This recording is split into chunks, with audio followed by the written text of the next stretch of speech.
नमस्कार, कैसे हो दोस्तों। आज मैं फिर एक कहानी लेकर हाजिर हूँ जिसका नाम है भोला की चिट्ठी। तो चलिए शुरू करते हैं। मैं भोला हूँ, आपका पुराना छात्र। शायद आपको मेरा नाम भी याद ना हो, कोई बात नहीं, हम जैसों को कोई क्या याद रखेगा। मुझे आज आपसे कुछ कहना है, सो ये चिट्ठी डाक बाबू से लिखवा रहा हूँ। मास्टर जी, मैं 6 साल का था जब मेरे पिताजी ने आपके स्कूल में मेरा दाखिला कराया था। उनका कहना था कि सरकारी स्कूल जाऊंगा तो पढ़ना लिखना सीख जाऊंगा और बड़ा होकर मुझे उनकी तरह मजदूरी नहीं करनी पड़ेगी। 2 वक्त की रोटी के लिए तपती गर्मी में भी दिन रात काम नहीं करना पड़ेगा। अगर मैं पढ़ लिख जाऊंगा तो इतना कमा पाऊंगा कि मेरे बच्चे कभी भूखे पेट नहीं सोएंगे। पिताजी ने कुछ ज्यादा तो नहीं सोचा था मास्टर जी, कोई गाड़ी बंगले का सपना तो नहीं देखा था। वो तो बस इतना चाहते थे कि उनका बेटा पढ़ लिख कर बस इतना कमा ले कि अपना और अपने परिवार का पेट भर सके और उसे उस दरिद्रता का सामना ना करना पड़े जो उन्होंने आजीवन देखी। पर पता है मास्टर जी, मैंने उनका सपना तोड़ दिया। आज मैं भी उनकी तरह मजदूरी करता हूँ। मेरे भी बच्चे कई कई दिन बिना खाए सो जाते हैं। मैं भी गरीब हूँ, अपने पिता से भी ज्यादा।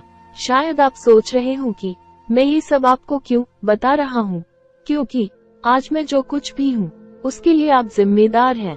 मैं स्कूल आता था, वहाँ आना मुझे अच्छा लगता था।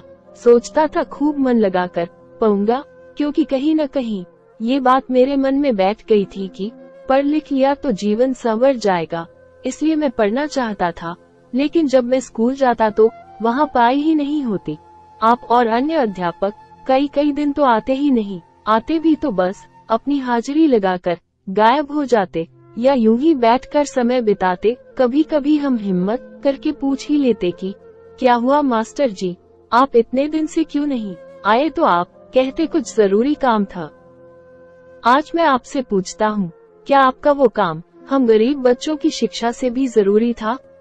आपने हमें क्यों नहीं पाया मास्टर जी? क्यों आपसे पने वाला मजदूर का बेटा एक मजदूर ही रह गया?